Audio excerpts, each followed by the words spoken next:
ओम नमः श्री महावीराय नमः। श्री द्वादशांग श्रुत देव्यै नमः। आचार्य श्री आदि सागर महावीर कीर्ति सन्मति सागर गुरुभ्यो नमो नमः। विश्व प्रकाशि महिमान ममानमेक मोमक्षराद्यखिल वाङ्मय हेतुभूतं यं शङ्करं सुगतमाधवमीशमाहु रर्हन्तमर्जितमहन्तमहं नमामि।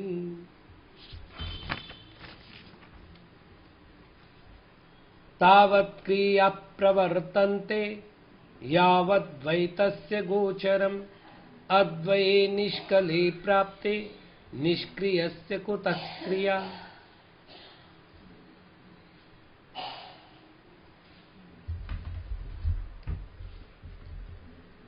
इस ग्रंथ के कन्नड़ टीकाकार ने उत्थानिका में एक वाक्य दिया है। तदनुसार जट्टा सिंह नंदी महाराज ने एक उक्ति लिखी है। ऐसा कहकर उन्होंने ये पद्य दिया है जो अभी अपन पढ़ने वाले हैं।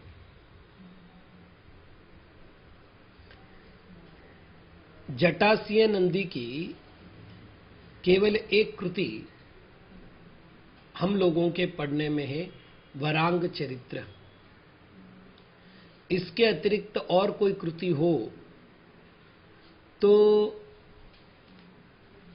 ज्ञात नहीं है। और उस कृति में अर्थात वरांग चरित्र में यह पद्य नहीं पाया जाता। दूसरी बात, परमात्मा प्रकाश की टीका ब्रह्मदेव सूर्य ने लिखी है। उसके दूसरे अधिकार की 23वें पद्य की टीका में उन्होंने इस पद्य को उद्धृत किया है, किंतु उन्होंने इसमें किसी का नाम नहीं दिया है। जटासिंह नंदी महाराज की कोई और कृतियां हो जो कि हम लोगों के इतिहास में ज्ञान नहीं हो तो बात अलग है। बाकी ये कैसे कहा गया ये जानने का हमारे पास कोई स्रोत नहीं है, किंतु क्रिया और निष्क्रिया इसके विषय में बहुत विशेष पद्य ये है।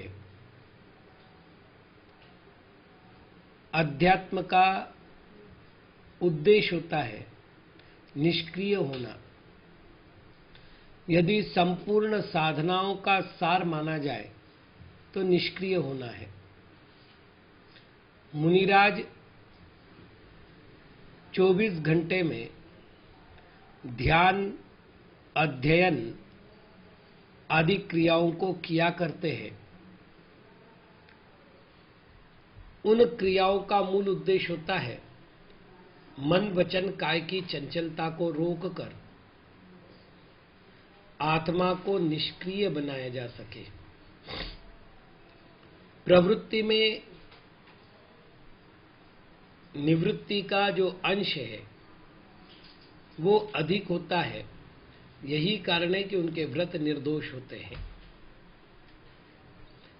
इसे ठीक से समझ लेना आवश्यक है। जो मुनिराज निरंतर आत्माभिमुख होने का प्रयत्न कर रहे हैं, उन्हें भला बाह्य वस्तुएं रुचिकर कैसे हो सकती है। किंतु साधना के पथ पर आगे बढ़ते समय उनकी अपनी विवशता है कि वो परिणामों को सुस्थिर नहीं कर पाते। अतः वे ऐसी क्रियाओं का आलंबन लेते हैं जिससे अनंत विषयों को अथवा असंख्यात विषयों को समाप्त करके कुछ विषयों में अपने आप को सुस्थिर कर सके। ये ठीक ऐसा प्रयत्न है जैसे कोई वाहन चालक वाहन को रोकने के लिए सबसे पहले वाहन की गति को कम करता है। वाहन की गति कम करने के बाद वाहन को रोकना सुगम हो जाता है। यहां भी वही स्थिति है। अनेक क्रियाओं को रोककर कुछ क्रियाओं में प्रवृत्ति की जाती है, जिससे क्रियाओं के प्रति रुझान कम होता है और वे क्रिया भी वही करते हैं जिन क्रियाओं के द्वारा स्वरूपाभिमुख होने में प्रेरणा मिलती है अथवा स्थिरता मिलती है। तो क्रिया करना साधक का लक्ष्य नहीं है, क्रिया से निष्क्रिय होना साधक का लक्ष्य है। यही स्थिति थोड़ा सा हम गृहस्थों के विषय में समझे। गृहस्थों के पास विषय कषायों की वृद्धि करने वाले अनेक संसाधन हैं। उन संसाधनों के कारण से क्वचित आर्त ध्यान, रौद्र ध्यान की संभावनाएं बनी रहती है। उन संभावना को समाप्त करने के लिए उन्हें कुछ क्रियाओं का उपदेश दिया गया है।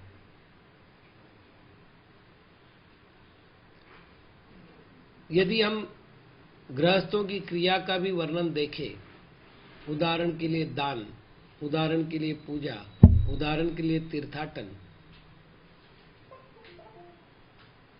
तो ये मात्र क्रियाएं नहीं है, निष्क्रिय होने की परिणति है। आप सोचिएगा कि ग्रंथकर्ताओं ने धन को 11वां प्राण माना है।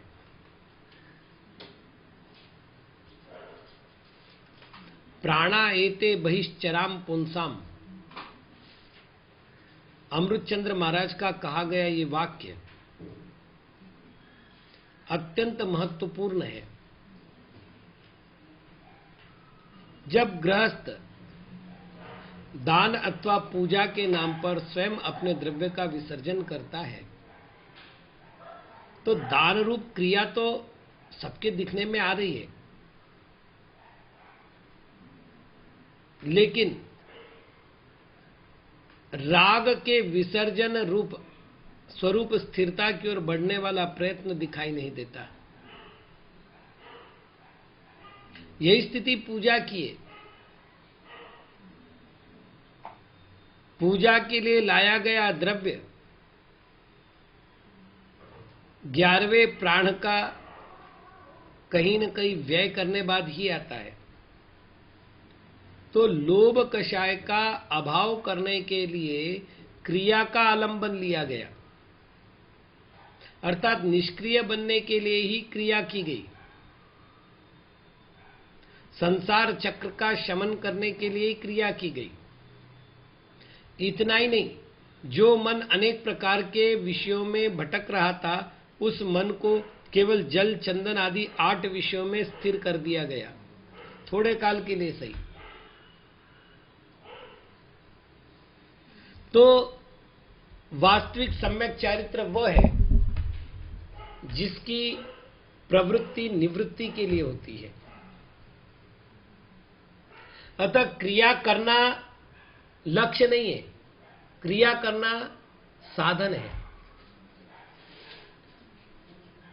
लक्ष्य और साधन दोनों में जो अंतर है वो सभी के लिए प्रत्यक्ष है, स्वतः सिद्ध है, उसको सिद्ध करने की आवश्यकता नहीं है।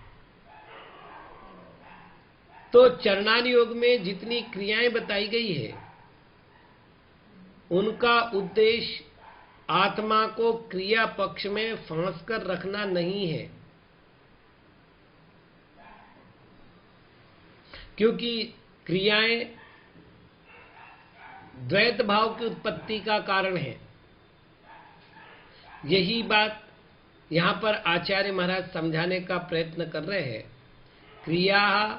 क्रियाएं तावत तब तक प्रवर्तन्ते होती हैं यावत जब तक द्वैतस्य द्वैत का गोचरम विषय है। अद्वैत निष्कले निष्कल अर्थात शरीर रहित की प्राप्त होने पर निष्क्रिय से क्रियाहीन की क्रिया कुत कहाँ है अर्थात नहीं है। बड़ा गंभीर पद्य है। ये यदि ठीक से समझ में आ जाए तो मुझे लगता है बहुत सी बातें अत्यंत सुस्पष्ट हो जाएगी। परसों मुझसे एक प्रश्न किया गया। प्रश्न था कि यदि स्वाध्याय और पूजा इन दोनों में से एक का चयन करना पड़े तो क्या करना चाहिए? पूजा का चयन करें अथवा स्वाध्याय का चयन करें?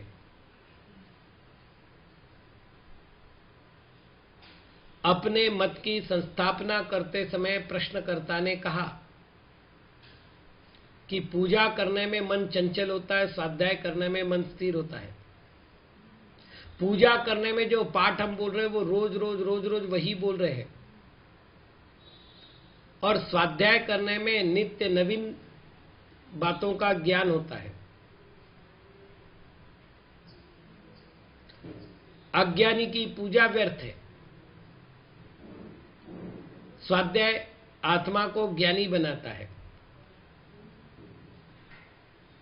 पूजा में आरंभादिक होते हैं और आरंभादिक से हिंसा होती है। स्वाध्याय में निर्विकल्पता बनी रहती, हिंसा आदि के दोष नहीं लगते। ये युक्ति देकर के प्रश्नकर्ता ने कहा, हमारी दृष्टि से पूजा और स्वाध्याय में स्वाध्याय श्रेष्ठ है। पूजा नहीं करे तो चलेगा, लेकिन चारों समयों में विधिवत स्वाध्याय करना चाहिए, अधिक से अधिक स्वाध्याय करना चाहिए। सामान्य रूप से युक्ति की ओर से विचार किया जाए तो ये बातें आपको उचित सी लगेगी शब्द आभास है। यदि ऐसा होता तो आचार्य पद्मनंदी महाराज जैसे महान आचार्य आवश्यकों के 6 नाम बताते समय स्वाध्याय को तृतीय क्रमांक पर नहीं रखते, अपितु सच ये होता कि वे एकमात्र स्वाध्याय को ही आवश्यक कहते।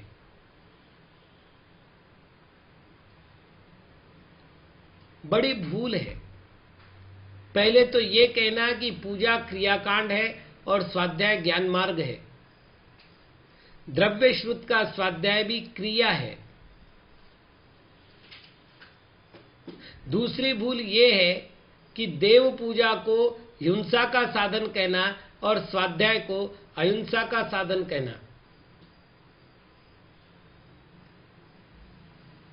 क्योंकि जिनका ग्रहण आवश्यक कर्तव्यों में आचार्यों के द्वारा किया गया है, और आवश्यक कर्तव्य यदि धर्म के लिए है तो हिंसा को तो धर्म कहा नहीं गया। कहीं तो भी भूल हो रही है आपकी। और इससे भी महत्वपूर्ण कारण यह है कि साधन अनेक प्रकार के हैं। जहां जिस साधन से निर्विकल्प हो सकते वहां उस साधन का ही प्रयोग होता है, अथवा जिसकी पात्रता जैसी हो वैसे ही साधनों का प्रयोग करने की प्रेरणा दी जाती है।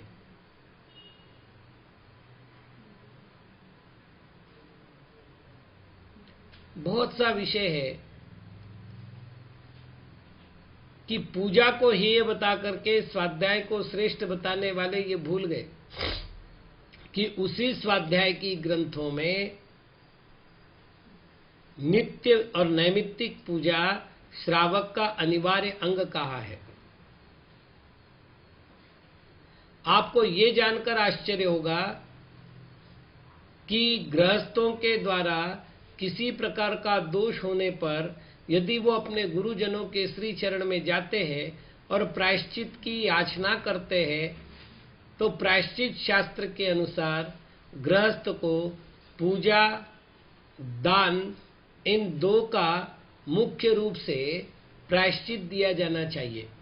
पूजा में विधान आदि पूजा भी है और अभिषेक आदि नित्य पूजाएं भी है। और जहां अभिषेक का प्रकरण आया है प्रायश्चित शास्त्र में 108 कलश 1008 कलश इनसे अभिषेक करने का प्रकरण आया है। तो क्या वे आचार्य दोष शोधन के नाम पर दोष करने की प्रेरणा दे रहे हैं?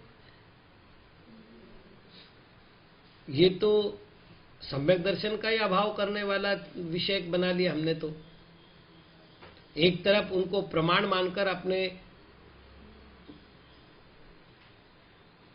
दूसरों को न बताने वाले दोष भी उनके समक्ष बिना छल कपट के रख रहे हैं और उनके द्वारा दिए गए प्रायश्चित पर हम प्रश्न उठा रहे हैं। तो अयोग्य है। आचार्य महाराज कह रहे यावत द्वैतस्य गोचरम, जब तक द्वैत का विषय है तब तक क्रिया होगी। अब स्वाध्याय करने वाला और स्वाध्याय के आवश्यक ग्रंथ द्वैत है कि अद्वैत है? स्वाध्याय करने वाला, स्वाध्याय कराने वाला और स्वाध्याय के सहायक जितने अंग है, ऐसे तो द्वैत नहीं त्रैत हो गया। बड़ी विडंबना है कि स्वाध्याय को निर्जरा का कारण मानना और पूजा को बंध का कारण मानना। इससे विपरीत मैं आपको एक बात समझाने का प्रयत्न करता हूं। जब हम जिन प्रतिमा के सामने जाते हैं तो हम निज रूप को जानते हैं कि जैसे जिन प्रतिमा में जिनेंद्र भगवान का स्वरूप बताया गया है वही स्वरूप मेरी आत्मा का है। और जो तर्क करने वाले ने कहा है कि स्वामी जी पूजा में रोज एक एक ही पाठ बोला जाता है, नवीन अर्जन नहीं होता, और स्वाध्याय में नवीन नवीन ग्रंथों का अध्ययन होता है तो नवीन नवीन ज्ञान का अर्जन होता है, गलत बोल रहा है वो। शब्द ज्ञान को हमारे यहां ज्ञान नहीं कहा गया।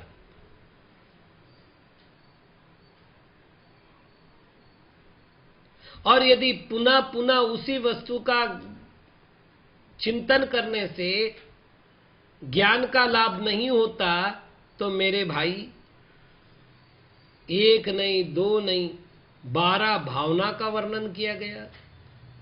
और अनुप्रेक्षा कहते किसे?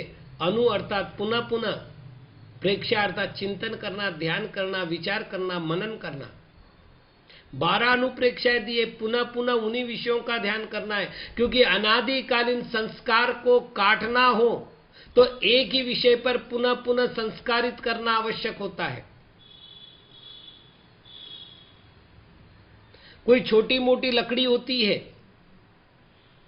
तो कुल्हाड़ी का एक घाव उसे नष्ट कर देता है, लेकिन ये बड़ा तना हो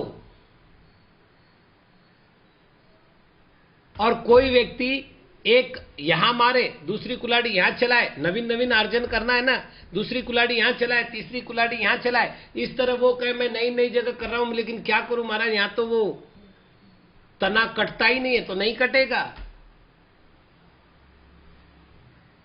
उसको काटने का उपाय यही है कि उसको एक स्थान पर कई बार प्रहार करना पड़ेगा, बलपूर्वक करना पड़ेगा, पुनः पुनः करना पड़ेगा। तो जिनेंद्र भगवान के गुणों का स्मरण करते हुए भी अनंत काल की, अनादि काल से चली हमारी विषय वासनाएं हमें पुनः पुनः संसार की ओर ले जा रही है। समझ में आता है कि मेरा रूप जिनेंद्र के समान है, लेकिन जैसे ही मंदिर से बाहर गए, पूजा करके बाहर निकले, तत्काल हमारे दिमाग में यह आता है भगवान तो ठीक है, वो बड़े श्रेष्ठ थे, हम तो बिल्कुल मतलब अल्पज्ञ है, कमजोर है, हमें तो थोड़ा सा करना पड़ेगा। वो थोड़ा पूरा 23 घंटे निकाल देता है। पुनः संस्कारित करने की आवश्यकता होती है। जो पुनः पुनः के संस्कार है वहीं जाकर के एक दिन वैराग्य की प्राप्ति का उपाय बनते हैं।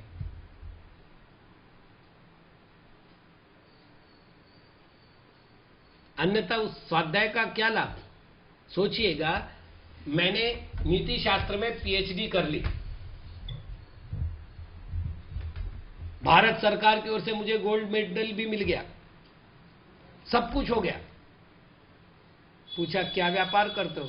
चोरी करता हूं। तो क्या उसकी नीति शास्त्र की शिक्षा सम्यक है? तो भाई नीति शास्त्र में जो लिखा है उसका आचरण करने पर ही नीति शास्त्र की शिक्षा सम्यक कहला सकती है। उसी प्रकार स्वाध्याय में कहा है कि आपको दान के स्थान पर दान देना चाहिए। एक आवश्यक नहीं कहा, 6 आवश्यक है। फिर 5 आवश्यकों को छोड़ करके कोई एक आवश्यक के प्रति इतना जोर देवे कि बाकी आवश्यकों को व्यर्थ कहे, भैया ये तो ठीक नहीं है। जहां जहां द्वैत है वहां वहां क्रिया है। अतः क्रिया छोड़ना हो तो पहले द्वैत भाव को छोड़ो। अद्वये निष्कले प्राप्ते, अद्वैत की प्राप्ति होने पर और निष्कल अवस्था की प्राप्ति होने पर, कल शब्द का अर्थ किया है शरीर, कल शब्द का अर्थ किया है मल, कल शब्द का अर्थ किया है काम, कल शब्द का अर्थ किया है बंधन, कल शब्द का अर्थ किया है बेड़ी, कल शब्द का अर्थ किया है भेद। अतः जब निकल शब्द या निष्कल शब्द का अर्थ करेंगे, अशरीरी, वीतरागी, निष्काम, मुक्त, अखंड आत्मा, ये अर्थ करने पड़ेंगे। ऐसी अवस्था प्राप्त होने पर, अर्थात निष्कल अवस्था प्राप्त होने पर आदमी निष्क्रिय हो जाता है, और जब निष्क्रिय हो जाता है तो वह किसी प्रकार की कुतः क्रिया कैसे होती है? अर्थात जब तक वीतरागी नहीं बनते तब तक द्वैत रहता है, जब तक द्वैत रहता है क्रिया चलती रहती है। क्रिया का विनाश करने के लिए हम जिन क्रियाओं का सहयोग लेते हैं उन क्रियाओं को हेय कहना उचित नहीं है। बस इसका यही तात्पर्य है। आगे बढ़ते हैं। अहम अहम यह भावात् भावना यावदंतर भवति भवति बंधस्तावदेशोपि नित्यम क्षणिकमिदमशेषम विश्वमालोक्य तस्मात् व्रज शरणममंद शांते त्वं समाधे। यह इस श्लोक में यावत, जब तक, अहम अहम, मैं की भावना भावात, भावना भाव रूप से अंतर्भवती, अंतरंग में रहती है, तावत, तब तक, एषः यह, बंधः बंध, अपि भी, नित्यम भवति नित्य होता रहता है। हे अमंद, हे बुद्धिमान, इदम अशेषम विश्वम क्षणिकम, यह संपूर्ण विश्व क्षणिक है। ऐसा आलोक्य, ऐसा देखकर, तस्मात् उससे पृथक, शांतये शांति के लिए, त्वम तुम, समाधे समाधि की, शरणम शरण को, व्रज प्राप्त हो। बहुत सुंदर बात है। निष्क्रिय होने की भावना करनी है। निष्क्रिय होने के लिए अबंध अवस्था आवश्यक है, अथवा अबंध अवस्था का उद्देश्य करना ही निष्क्रिय बनने का प्रयोजन है। अबंध के लिए पहले बंध के कारण समझने पड़ेंगे। क्यों होता है बंध? तो आचार्य महाराज कहते हैं, यावत, जब तक, अहम अहम भावना अंतर भवति, मैं की भावना अंदर में रहती है, अहंकार मन में बसा रहता है, तब तक नित्यम बंध भवति। बहिरात्मापने का लक्षण क्या है? तो बाह्य पदार्थ में मैं की कल्पना होना बहिरात्मपन है। पंडित दौलत राम जी ने एक छंद लिखा, मैं सुखी दुखी मैं रंग कराव, मेरे धन ग्रह गोधन प्रभाव, मेरे सुततीय मैं सबल दीन, बेरूप सुबग मूरख प्रवीण। पराश्रित पर्यायाश्रित जो द्रव्य है अथवा पर्याय है वो मैं हूं, वो मेरी है। ये सारी भावना बहिरात्मपने की भावना है जो ममकार के कारण और अहंकार के कारण उत्पन्न होती है। मैं ज्ञानी हूं, ये तो अहंकार लोक में माना गया है। कोई कहे मैं ज्ञानी हूं तो लोग कहे बड़ा अहंकारी है, लेकिन कोई कहे मैं अज्ञानी हूं तो लोग कहते अहंकारी नहीं विनयी है। लेकिन अध्यात्म भाषा में से अहंकार कहा है। अहम अर्थात मैं, अहम करोति इति अहंकारः, मैं करता हूं अर्थात मैं इस अज्ञान भाव का स्वामी हूं। ये मानना भी पर को मैं मानने के समान होने से अहम है। मैं धनवान हूं ये मानना जैसा अहंकार माना है, वैसे मैं निर्धन हूं ये मानना भी अहंकार है। रंक राव विचित्र दशा है। पर को मैं स्वीकार करना ये अहंकार का लक्षण है। अहंकार का अर्थ है अभिमान नहीं है, मान कषाय नहीं है। अहंकार का अर्थ यहां पर अहम करोति थी, मैं करता हूं, मैं ऐसा हूं। पर द्रव्य पर पर्याय को मैं का जिसने जामा पहना दिया वो अहंकारी है, और जो अहंकारी है वही कर्म बंधन को प्राप्त करता है। पद्मनंदी पंचविंशतिका के 3 अध्याय के 49वें पद्य में तो आचार्य महाराज ने बहुत स्पष्ट कह दिया कि जो मैं रूप अहंकार को धारण करता है वह पशु है। अतः जिस जीव को अहंकार का विलय करना है उसे सबसे पहले अनात्मभूत समस्त वस्तुओं से क्षणिकत्व को धारण करना चाहिए, अर्थात वो क्षणिक है ऐसी मान्यताओं को हृदय पटल पर बसाना चाहिए। विचार करना है, जिनको मैं कह रहा हूं, मैं रोगी हूं, मैं निरोग हूं, मैं सुखी हूं, मैं दुखी हूं, इसमें सुख क्या है? शरीराश्रित अनुकूलता है। दुख क्या है? शरीराश्रित प्रतिकूलता है। रोग क्या है? शरीर को कष्ट देने वाला एक निमित्त। निरोग क्या है? शरीर से आनंद प्राप्त करने का एक माध्यम। तो सारे चिंतन का आधार क्या हुआ? शरीर। शरीर कौन है? परद्रव्य। मैं कौन हूं? चेतन। शरीर कौन है? जड़ द्रव्य।